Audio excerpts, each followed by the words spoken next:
Octobre 44, octobre 45, une année clé pour la démocratie. Les archives départementales présentent une exposition conçue par l'Institut d'histoire du temps présent.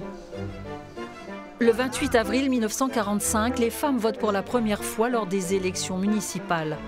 Une ordonnance d'avril 44 prise par le gouvernement provisoire du général de Gaulle stipule qu'elles deviennent électrices et éligibles. Au nombre des électeurs s'ajoute pour la première fois la foule des électrices. Les femmes ont gagné en autonomie pendant la guerre. La bicyclette est l'un des signes d'émancipation et un instrument de lutte.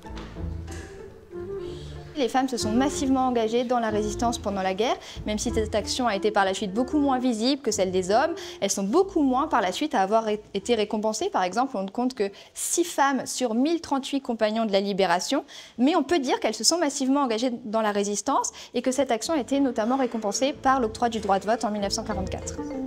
Elles sont soutenues par la presse féminine, notamment communiste, mais également caricaturées par des journalistes misogynes.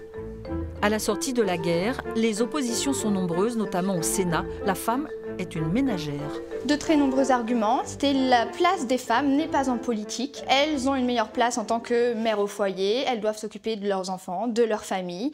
Il y avait d'autres questions qui se posaient, c'était le fait que si les femmes allaient voter, elles allaient voter soit majoritairement pour l'Église, soit majoritairement pour le Parti communiste. Donc il y allait avoir un basculement des pouvoirs politiques une fois que les femmes pourraient aller voter.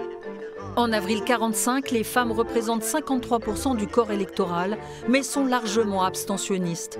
Il faudra attendre 1986 pour que le taux de participation soit égal entre hommes et femmes.